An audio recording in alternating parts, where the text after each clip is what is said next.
तमद्भुतं तारकं वीक्षणं चतुर्भुजं शङ्खगदायुधायुधं श्रीवत्सलक्ष्मणं कलशोभकौस्तुभं पीताम्बरा सांद्रपयोधि सौभगं।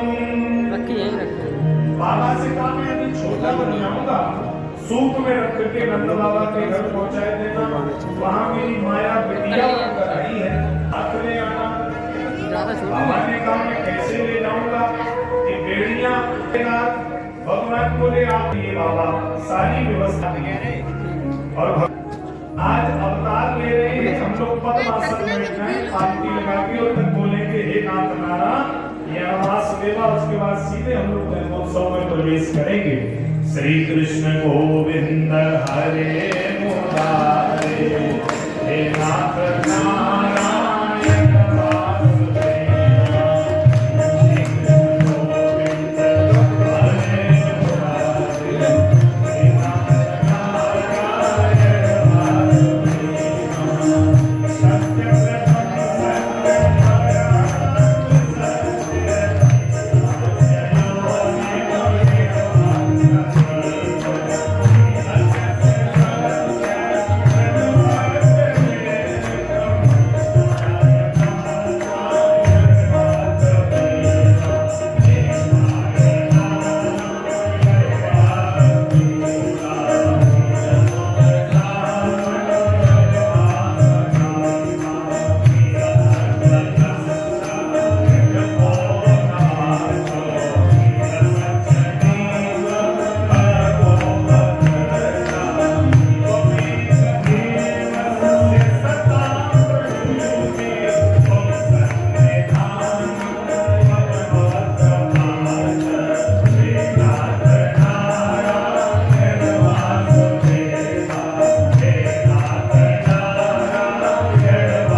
मथुरा में जन्मे कृष्ण कन्हैया, पहरेदार सारे सोने लगे हैं, पहरेदार सारे सोने लगे। मथुरा में जन्मे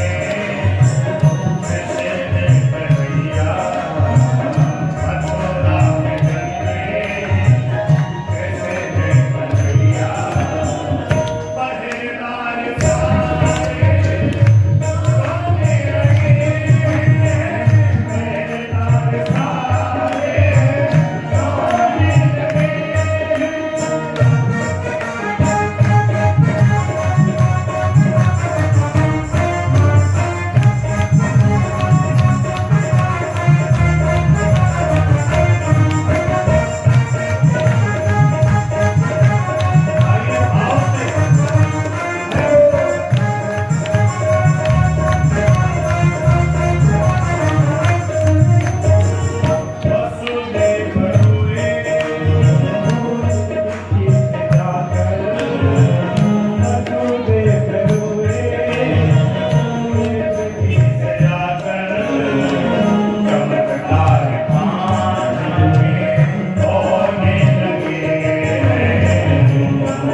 कोयलो नाम का गांव है, कभी आप जाइए।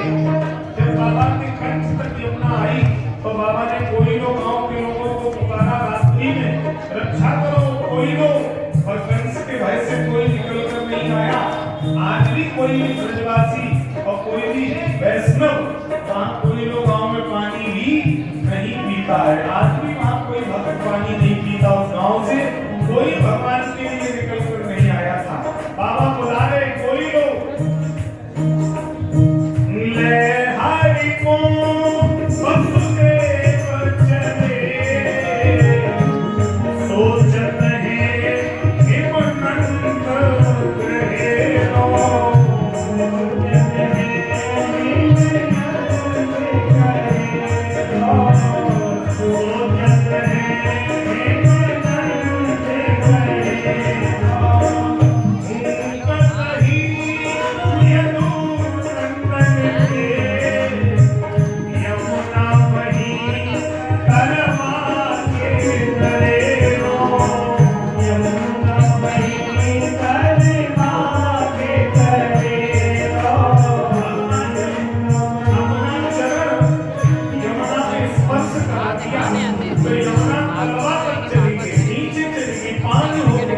साथ आए हैं। कंस को पता लगा 8वें में बिटिया जन्मी है। जैसे ही पटकने को भागा चतुर्भुज रूप में प्रकट हो गई। बोल विंध्यवासिनी मैया की। कंस तू मुझे क्या मारेगा? तुझे मारने वाला काल ब्रज में सुरक्षित पहुंच गया है। अंतर्धान हो गई वहां पे।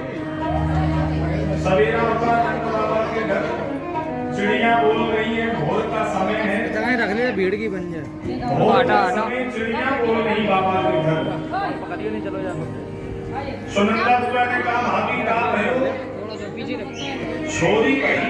अरे होन रख दे। छोरी है जा अरे भीड़ के लिए को मॉल में जाके बुआ ने कही तुमको पैसे देवे की बात हो तो मना कर दीजिए। भाभी हमें ऐसे देख के नहीं है, मैं उसमें छोरा है। अरे बोले छोरी है? अरे तेरी बुढ़ापे की नजर है, चल गई होएगी, वो तो छोरा है। तो जैसे ही पलना में देखा 80 वर्ष की आयु में सुत जाने जायो है। सजनी चलो बधाई बैंक जसोदा लाला जायो है। सजनी चलो बधाई बैंक जसोदा लाला जायो है। लाला जायो है। सभी लोग खड़े ना हो, केवल जो बधाई डाले वही लोग खड़े हो। देखिए मैं करिए बैठ जाए, सब लोगों को खड़े होने की अनुमति नहीं है। केवल यजमान परिवार के लोग बधाई डालेंगे, जगह का अभाव है, इसलिए आप बैठ के ही बधाई डाल लीजिए। लाला जायो है जसोदा ने लाला जायो है। लाला जायो है जसोदा ने लाला जायो है। सजनी चलो बधाई बैंक जसोदा लाला जायो है। सजनी चलो बधाई बैंक जसोदा लाला जायो है।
आज नंदलाले बधैया आए, आज नंदलाले बधैया आए, आज नंदलाले कौन लौटावे बंधन सोना, कौन लौटावे बंधन सोना, कौन लौटावे भैया बधैया आए, आज नंदलाले बधैया आए, आज नंदलाले।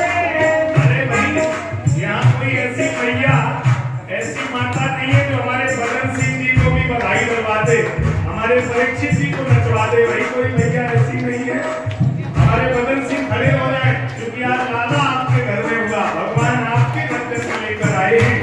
तो नंद वाला बनकर के आज सास पत्नी मिलकर भाव से बधाई डालिए। बाबा लुटावे बंधन सोना, बाबा लुटावे बंधन सोना, भैया लुटावे भैया बधैया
के लाला की जन्मोत्सव का परम आनंद मनाया जा रहा है। आज बड़े धूमधाम से देवता ब्राह्मण साधु बन करके आए, सखियां सब योगियां बन करके आई हैं। छठी के दिन का बुलौला भगवान के और कंस ने अपनी अनंत राशि भगवान को मारने के लिए भेजी है।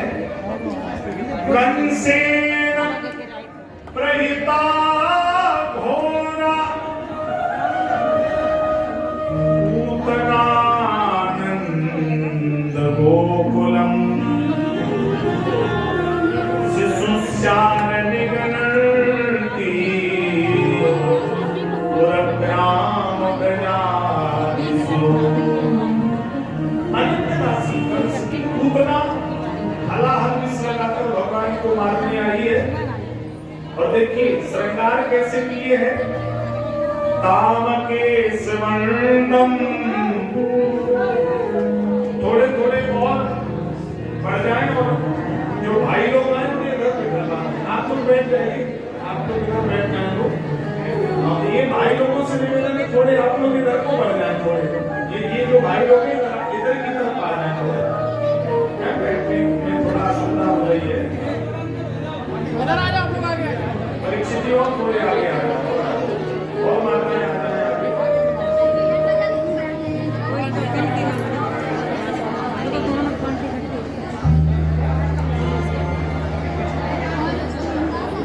बोलिए श्री सद्गुरुदेव भगवान। उतना बड़ा सुंदर श्रृंगार किए हैं। ताम के संबंधम विकसित मल्लिका नाम रहे नितम विस्तृत वृक्षमध्यमाम। स्तनों के मध्य में हलाहल विष लगाया है। सुवास शाम कंपित कर्ण भूषणी, कानों में कुंडल आभूषण, तुसोर कुंतल मंडिता नाम सुंदर माला धारण किए हैं। और आकाश मार्ग से आ रही है, साथ चल रही कदोपेत्य पूतनानंद गोकुलम। आकाश मार्ग से उड़ती हुई पूतना आई है और बाबा के घर बुलौवा लगा है। बुलौवा छठी का है तो सब गा रहे हैं। आइए हम लोग एक पंक्ति गुनगुनाते हैं। लल्ला की सुन के मैं आई जसोदा मैया जय जय बधाई।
छोटे छोटे बच्चों की हत्या करती है पूतना, ऐसी निकृष्ट स्त्री का सुबह सुबह मुझे नहीं देखना चाहिए। भगवान ने वेद कर लिए।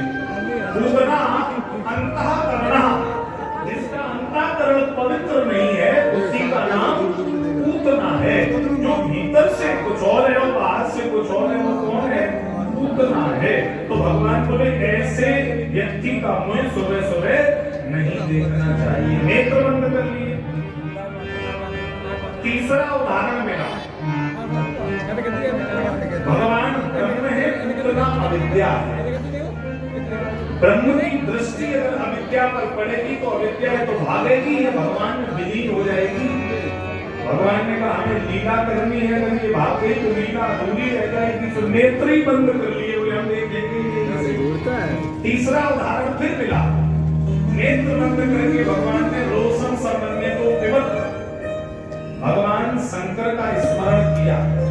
हे बाबा आपको बिस्कीने का अभ्यास है, हम तो व्रत में माखन मिश्री दूध दही खाए हुए आए, तो छठी के दिन हमें जहर मिलेगा। तो बाबा कृपा रोशन समन्वय को विवत, भगवान शंकर का स्मरण भगवान ने किया। और जैसे ही स्तनपान किया तो ध्यान दीजिए, विकराल वेश धारण करके आकाश में गर्जना करने लगी। छोड़ छोड़ काना ब्रज की कैल में न आऊंगी, ब्रज में बसोना ब्रजवासिन सोना लाखों देह। छोड़ छोड़ काना ब्रज की कैल में न आऊंगी। छोड़ दे भगवान में जीव जब तक मुझे पकड़ता है छूटने का डर रहता है, और जब मैं जीव को पकड़ लेता हूँ तो फिर मैं कभी छोड़ता नहीं हूँ, मैं फिर छोड़ने नहीं देता हूँ। एक मुस्लिका में पूतना का उद्धार करूंगी। विदुर जी उद्धव जी से कह रहे हैं, अरे उद्धव अहो बकीयम स्तन कालकूटम। बकी माने पूतना, बकासुर की बहन। अहो बकीयम, अरे देखो देखो उसका भाग्य, स्तन कालकूटम, अपने जहर लगाकर स्तन में आई, नकली माता बनकर के, और नकली मां बनकर आई, और जिघांसया पाये दव्य साधवी। बड़े बड़े लोगों को जो पद प्राप्त नहीं हो पाता है, ले ले गतिन, सो गति पूतना पा गई। जो असली मां की गति है वो भगवान ने उसे दे दी। आई नकली और भगवान ने असली मां की गति दे दी। ले ले गतिन धात्रचिताम ततोन्यम कंबा दयालम शरणम व्रजेम। इतना दयालु कौन होगा? बोले इतना दयालु गोविंद के सिवा कोई नहीं है। तो कंबा दयालुम शरणम व्रजेम। आप लोग भी दो चार बार बोलो, कंबा दयालुम शरणम व्रजेम। कंबा दयालुम शरणम व्रजेम। कंबा दयालुम शरणम व्रजेम। कंबा दयालुम शरणम व्रजेम। पूतना का भगवान ने उद्धार किया। पूतना पूर्व जन्म में राजा बलि की बिटिया है रतनमाला। भगवान वामन बनकर आई तो रतनमाला ने देखा इतना सुंदर बालक मेरे गोद में आता तो मैं उसे अपना स्तनपान कराती, बड़ा प्रेम स्नेह कराती। इतना सुंदर बालक मेरे हो जाता तो हम स्तनपान कराते। और भगवान ने जैसे एक पैर में तल तल सुतल तलातल सातल महातल पाताल, दूसरे पैर में भू भुवा स्वाहा महातपा सत्यम, 14 लोक नापे। तो रतनमाला बोली इतना छलिया लड़का अगर मिल जाए तो स्तनों में जहर लगा के पिला दे। भगवान बोले अब तुम्हारी दोनों इच्छाएं पूरी करेंगे। आज पूतना का उद्धार कर देगा। अब तृणावत सत्तासुर का उद्धार किया। अब भगवान का नामकरण है।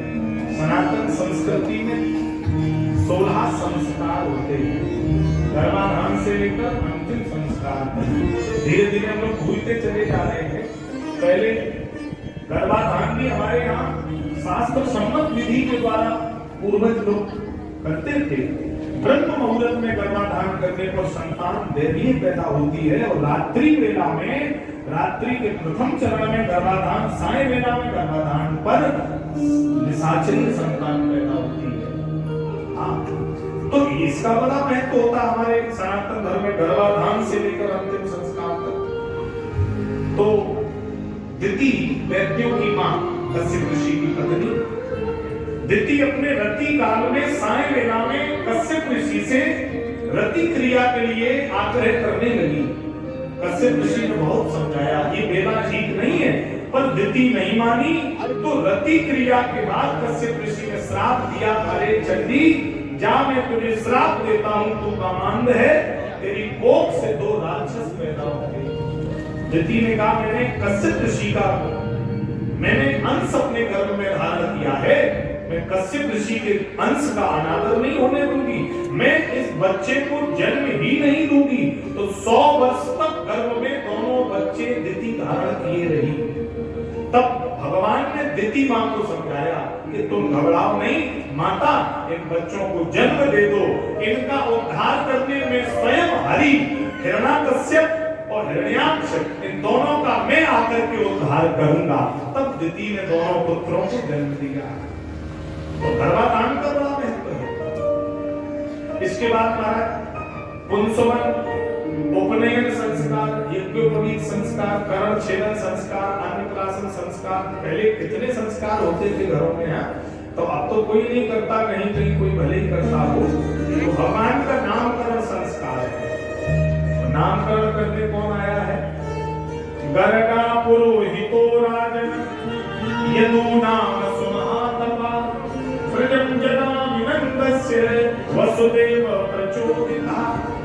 गर्गाचार्य मथुरा से आए हैं, वसुदेव जी के कुल पुरोहित हैं, लेकिन पुरोहित और आचार्य पद दोनों अलग अलग हैं।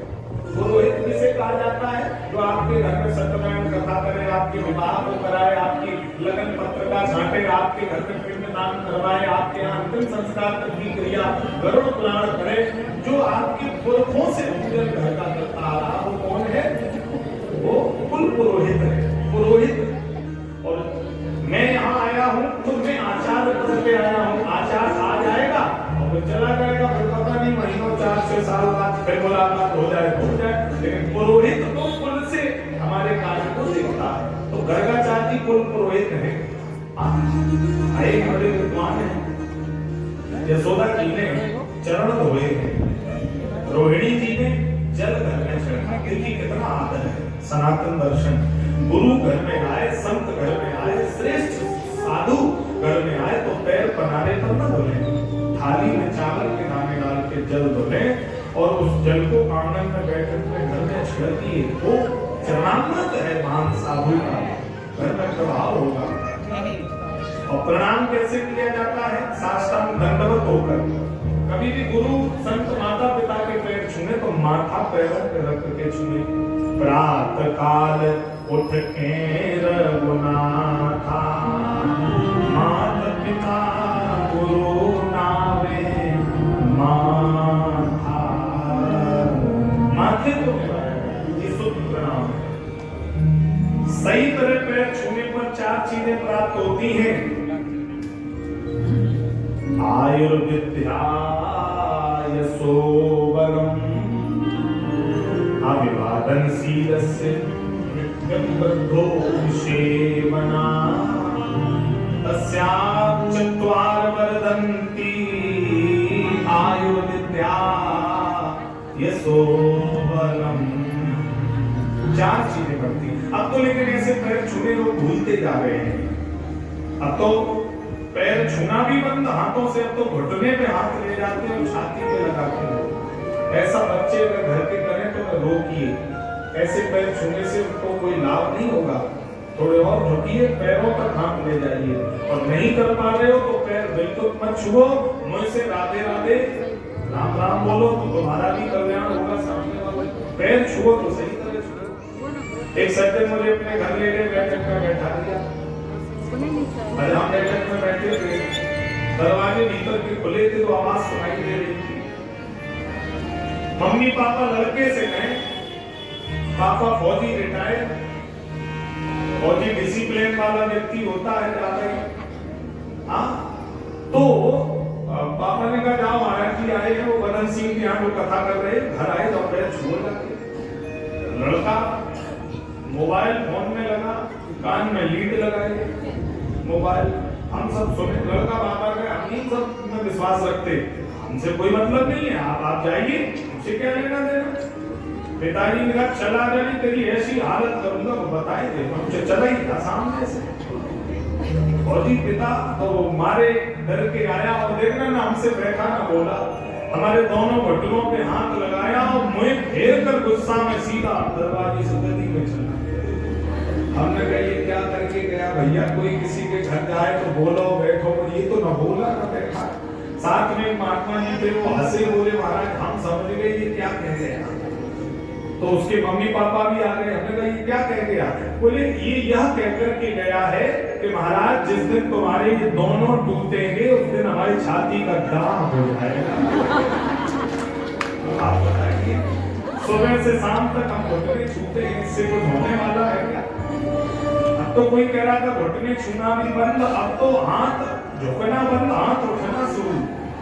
हम संत कथावाचक आचार्य पहले करते प्रणाम करते, अब तो प्रणाम नहीं, हम लोगों को देख के लोग कहते महाराज, मेरे हाथ उठाने वाले कहते तुम्हारा यहाँ कोई बात नहीं है, हम लोग कहते हम से आपसे रहो।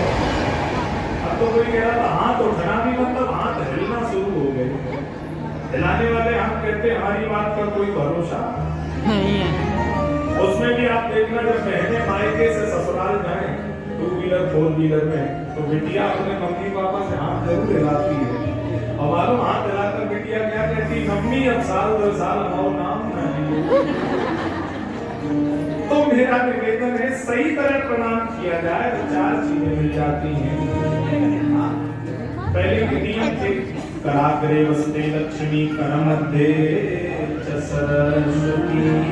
सुबह उठ करके हस्त रेखाएं देखी जाती थी, करमूले तो गोविंद आगे कर दर्शन। हस्त रेखा सुबह सुबह अगर देखी जाए तो भाग्य बदलता है, ऐसी मान्यता है। आंखों को दर्शन करिए तो भाग्य बदलेगा, घर में लक्ष्मी आएगी, आपके विवेक और ज्ञान पैदा होगा। लेकिन आजकल तो प्रभाते कप दर्शन, चाय का कप आ जाता है बिना खुला किए बिना ब्रश किए। ऐसी आदत लोगों को होती, कहीं की बोले 4 पाइप चाय पहले चाहिए, ब्रश भी नहीं करेगा। प्रभाते कप दर्शन, तो कप का दर्शन हो जाता है। सावधान रहिए, आहार व्यवहार अपना बदलिए, सिस्टम अपना बिल्कुल सात्विक और सही ढंग से रखिए। तो भगवान के चरण धोए देने गर्गाचार्य आज आदत स्नान ग्रहण किया। पहले के नियम थे सुबह उठ करके लड़के बहू और छोटे अपने बुजुर्गों के पैर छूते थे। गांव की परंपराएं तो बड़ी अच्छी थी। आज के 50-100 साल पहले दरवाजे पे रामायण होती थी, जगह जगह पूर्वज लोग रामायण के पाठ करते थे। 50-50 लोग चबूतरों पर बैठ के रामचरितमानस का पाठ कर रहे। और अभी 90 में ही 90 या 87-88 में ही शायद रामानंद सागर जी की रामायण आई थी नेशनल चैनल पर। उस समय टीवी का इतना युग नहीं था। उस समय लोग बताते हैं, क्योंकि हमारा तो 90 का जन्म ही है, लोग बताते हैं उस समय रोडें जाम हो जाती थी जहां टेलीविजन होती थी। लोग अपने काम छोड़ देते थे और एकाग्रचित होकर के गांव में लोग रामायण सुनते थे। रामायण का दर्शन कितना सुंदर हमारे पूर्वजों का सिद्धांत था। भीड़ें लग जाती थी रामायण देखने के लिए। क्या हमारा आंखों से लोगों के आंसू प्रवाहित होते थे, कितना भाव था। तो पैर छूते थे, अब तो पैर कोई नहीं छूता है। अब तो नहीं छूते ना, क्योंकि अब बच्चे गुरुकुल में नहीं पढ़ते हैं। गुरुकुल में यही सब सिखाया जाता था। हम तो पढ़े हैं, तो वहां तो केवल सेवा और डिसिप्लिन कराया जाता है। बच्चे के जीवन में बताया गया का चेष्टा भगोना ध्यानम स्वान निद्रा तथैचा अल्पाहारी गृह त्यागी विद्यार्थी पंच लक्षणा। जो बच्चा घर में रहेगा वो कम पढ़ पाएगा, घर को त्यागे।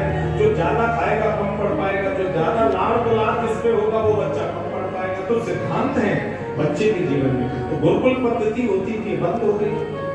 हिंदी मीडियम में भी अब कोई नहीं पढ़ाना चाहता है। अब तो हम लोग सब इंग्लिश मीडियम में बच्चे भेजते हैं, और इंग्लिश मीडियम तो क्रिश्चियन लोगों के है ना, वे पाश्चात्य सभ्यता के। हाँ, तो मैं एक जगह कथा कर रहा था, इटावा में एक सज्जन बता रहे थे सेंट मैरिज में उनकी बेटी पढ़ती है, तो वहां तो सेंटा की पूजा और वही सब ईसाई धर्म की पूजा का संविधान होता है। वहां तो न राम को मानते हैं वो, न कृष्ण को मानते हैं। जो बच्चा बचपन से उसमें यही सीखेगा तो बताइए वो आपके घर में मंदिर और आपके पुराणों को मानेगा क्या? वो बोले महाराज जी हमारी बेटी पे बड़ा गलत असर पड़ गया। तो बोले अब उस बेटी को हम लोग सुबह आरती जलवाते हैं, तब स्कूल भेजते, और शाम को हम लोग सब आरती करके कैसे बच्चों का दिमाग हमारे सनातन धर्म में जुड़ा रहे। तो आप लोग भी इस चीज को ध्यान रखिए, केवल आपाधापी में मत रहना कि बच्चा को बीटेक करा के बाहर भेजना है, ऐसा नहीं। शिक्षा के साथ साथ बच्चे को संस्कार भी माता पिता की जिम्मेदारी है। और आप उच्च स्तर की शिक्षा दे दीजिए, लड़की को हॉस्टल में पढ़ने भेज दीजिए। अगर उसको संस्कार नहीं दे पाए तो वही लड़का पसंद करेगी और वही कोर्ट में शादी करेगी, मम्मी पापा को ठेका दिखाएगी। क्यों? क्योंकि वो शिक्षित तो है लेकिन उसके पास संस्कार नहीं थे, और संस्कार होते तो वो ऐसा कदम कभी नहीं उठाती। तो ये मैं निवेदन कर रहा हूँ, उच्च शिक्षा के साथ साथ बच्चों को उच्च संस्कार भी देना, केवल अंधेरे में मत रहना। नहीं जीती हुई बाजी आप हार जाते। पैसा बहुत कुछ है पर पैसा सब कुछ नहीं है। पैसा से सुविधा खरीद सकते हैं, पैसे से सुख नहीं। पैसे से भोजन खरीद सकते हैं, भूख नहीं। पैसे से बिस्तर खरीद सकते हैं पर नींद नहीं। ये ध्यान रखिए मेरी बात। अभी मैं दिल्ली में कथा कर रहा था तो मैंने वहां टेलीविजन पे भी देखा, अखबार में भी पढ़ा कि बच्चे उनके अमेरिका में नौकरी करते थे, बहू थोड़ी ज्यादा चतुर चालाक थी, तो वो दिल्ली, पिताजी अकेले रहते थे, माँ पहले गुजर गई थी, तो अकेले फ्लैट में रहते थे। उन्हें भी पेंशन मिलती थी, नौकर सेवा थोड़ी बहुत करता था।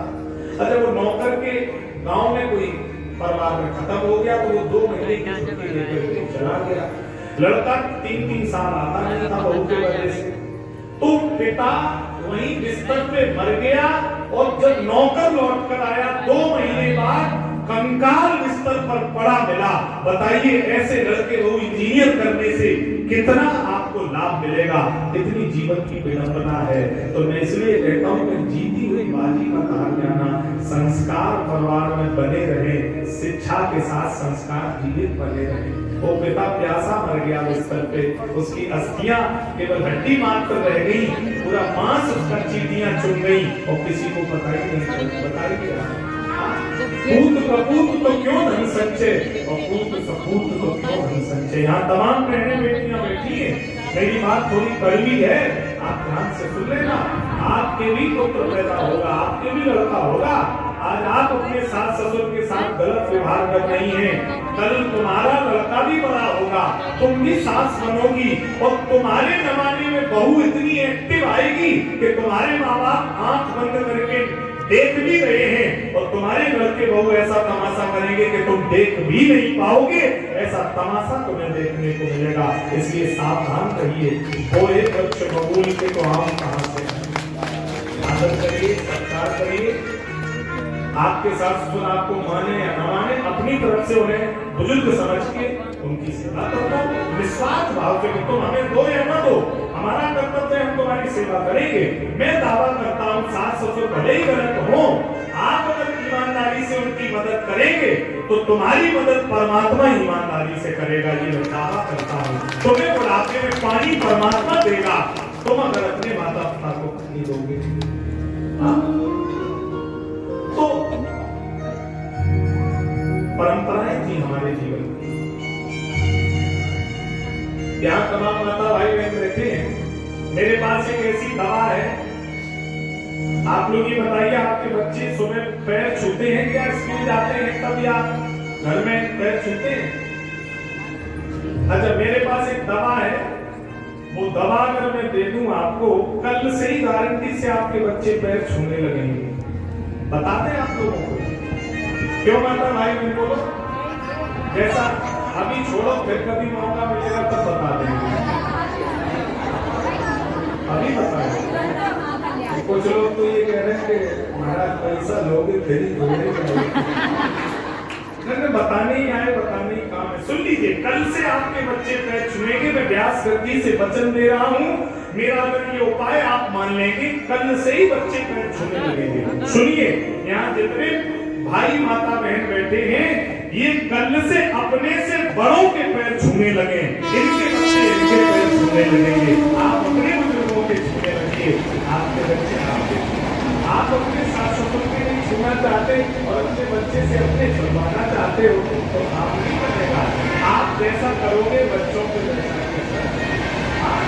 आप अपनों के सम्मान दीजिए, बच्चे आपको सम्मान देने लग जाएंगे। तो गर्गाचार्य आए हैं और भैया गर्गाचार्य ने खीर बनाई है। वेद पाठी ब्राह्मण है, अपने हाथ से खीर पकाई। देखो यशोदा, हम स्त्रियों के हाथ का बड़ा भोजन नहीं करते। अच्छा, पहले के जमाने में कथावाचक बड़े संयमी होते थे, नियम होते थे, और वो लोग भोजन अपने हाथ से ही पकाते थे। हमारे दादा गुरुदेव कभी किसी जजमान के हाथ का भोजन नहीं करते थे, अपने हाथ से रसोईया बना के और पवित्र होकर तब व्यास गद्दी पर आते थे, क्योंकि जैसा खाओगे हमें वैसा बनेगा। हाँ, घरों में स्त्रियां हैं, पता नहीं कौन सी स्त्री अपवित्र स्थिति में हो, कौन सी स्त्री किस अवस्था में हो, तो व्यास गद्दी के बड़े नियम होते हैं। 33 करोड़ देवी देवता बैठते हैं, तो अशुद्ध अवस्था में हमें किसी संत आचार्य और गुरु को भोजन घर पर नहीं कराना चाहिए, क्योंकि वो व्यास आचार्य 33 करोड़ देवताओं के मध्य में है, तो वो प्रोटोकॉल में है। अगर आप उसको अपवित्र स्थिति में स्पर्श करोगे तो आपको अपराध लगेगा। आप दूर से प्रणाम करिए तो आपका कल्याण होगा। आप स्पर्श अगर पास से करेंगे, अपवित्र स्थिति में मंदिर में भी प्रवेश नहीं होता है। सूतक लगा हो, भगवान का स्पर्श नहीं किया जाता। मन के द्वारा प्रणाम कर लीजिए। मानसिक सेवा में कोई अपराध नहीं है, तो शारीरिक सेवा के सूत्र बताए गए हैं। तो गर्गाचार्य ने अपने हाथ से खीर पकाई। खीर गृह विज्ञान का सब्जेक्ट है, तमाम माताएं बहनें बैठी हैं। बताइए खीर कैसे छौंकी जाती है, जरा माता बहन बताएं, बोलिए। मेथी से, जीरे से नहीं, खीर वृंदावन में केसर मसाले से। आप कभी जाइए, केसर से। कुछ लोग बता रहे कपूर से। कपूर केमिकल है, उसको मत डालिए, वो तो घातक है, नुकसान करेगा ना। कपूर को मत डालना कहीं जा करके। केसर मसाले से खीर छौंकी जाती है। वृंदावन का आदमी बड़ा परंपरा एक नियम है, वो खीर का भोग बाबा ने लगाया। देखो भोग क्यों लगाया जाता है, सूक्ष्म में थोड़ी स्पीड में आपको बोल रहा हूँ, जैसे मुझे गोवर्धन तक पहुंचाना है तो भोग इसलिए लगाया जाता है। शास्त्र कहता है बनाते समय भोजन बनाने वाली स्त्री या पुरुष के मन में गलत विचार आ जाए तो भोजन अपवित्र हो जाता है। जो उस भोजन को करेगा उसकी बुद्धि दूषित। तो भोजन कैसे किसने बनाया, आप अगर उसका भोग लगा देंगे कि प्रभु आओ भोग लगाओ, हे प्रभु भोजन करो, तो वो प्रसाद बन जाएगा। फिर उसके अवगुण जो है वो सारे निरस्त हो जाएंगे। और यही फायदा है कि भोग लगा दोगे तो वो प्रसाद बन गया, प्रसाद आपकी बुद्धि दूषित नहीं होने देगा। भोग जरूर लगाया करें। कहीं कहीं को मैंने देखा लोगों की श्रद्धा है। गुजरात में जब जाता हूँ कभी कथा करने, अहमदाबाद में मणिनगर में मैं 2 बार श्री राम कथा करने गया हूँ। मणिनगर से देश के यशस्वी प्रधानमंत्री नरेंद्र मोदी जी विधायक रहते थे, जब वो वहाँ के मुख्यमंत्री थे, तो मणिनगर विधानसभा से ही वो विधायक रहते थे। तो मैं मणिनगर में ही कथा करने जाता हूँ, वहाँ मेरे तमाम शिष्य भक्त हैं। तो वहाँ मैं जब जाता हूँ लोगों के यहाँ, भाई देखिए एक बात माननी पड़ेगी, भक्ति के मामले में एमपी और गुजरात और राजस्थान का कोई भी जोड़ नहीं है। हमारा यूपी बहुत, उज्जैन और इधर आप जब मालवा क्षेत्र में निकल जाएंगे, इधर मुरैना भिंड के आगे, तो इतना भक्ति का क्षेत्र है, वहाँ लोगों के अंदर इतनी श्रद्धा है। और हम लोग जितने इधर पूरब की ओर जाएंगे उतनी ही भक्ति दिखावटी और पिछड़ापन आता चला है। तो हम लोग वहाँ जाते हैं गुजरात में, तो लोग घरों में पूरे परिवार के साथ दरवाजे पर फूल बिछा देते हैं, चौक बनाते हैं, दीपक जला के पूरा परिवार आरतियां उतारता है और वेद मंत्र बोलते हैं और गाजे बाजे के साथ भीतर ले जाएंगे। ये लगता है जैसे परमात्मा का स्वागत अयोध्या के नगरवासी कर रहे हैं, ऐसा भाव वहां दर्शाते हैं। तो कोई नई चीज हम लाते हैं तो भगवान को चढ़ाते हैं। सोना कोई लाए तो बोले पहले भगवान की अलमारी में रख दो तब पहनेंगे। नया कपड़ा बोले पहले भगवान को रख दो। नई गाड़ी लाए बोले भगवान का पहले पूजन होगा तब गाड़ी कहीं जाएगी। क्यों करते हैं? क्योंकि भगवान को समर्पित कर देने से उसके दोष नष्ट हो जाते हैं। तो भोग जरूर लगाया करिए। अब गर्गाचार्य जी भोग लगा रहे हैं और भोग लगाया। आओ आओ आओ मेरे प्रभु जी, आओ मेरे प्रभु जी, रुचि रुचि भोग लगाओ मेरे प्रभु जी, रुचि रुचि भोग लगाओ मेरे प्रभु जी। ना हमने भक्ति ना हमने शक्ति, ना हमने भक्ति ना हमने शक्ति, हम सबको अपनाओ मेरे प्रभु जी, हमें सबको अपनाओ मेरे प्रभु जी। दुर्योधन घर में राजा की, दुर्योधन घर में राजा की, स्वागत आओ मेरे प्रभु जी, आओ मेरे प्रभु जी। सबरी के तेल सुदामा के तंदुल, सुदामा के तंदुल, मांग मांग कर खाओ मेरे प्रभु जी, मांग मांग कर खाओ मेरे प्रभु जी। भगवान घुटने के भर आए और एक ही हाथ में आधी थलिया साफ। हरी यशोदा तेरे लाला में रसोईया अपवित्र कर दी। मैया ने एक थप्पड़ दिया, क्यों रे तू यहाँ कैसे आया? भगवान ने कहा मैया इन्हें तो बुलाया। यहाँ उहाँ दुई बालक के मांग जाए। ब्रह्मा जी क्षमा मांगकर चले गए। यहाँ भगवान ने कालिया नागरंथन लीला की है और घर में भगवान लौट कर आए तो देखा यशोदा जी लिपाई पोताई में लगी और रोहिणी मैया सरसों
के बाद मंगलमयी आरती की तरफ चले। मैंने कल परसों भी कहा था इस दिव्य संयोग में भागवत नाम कथा शायद ही किसी यजमान ने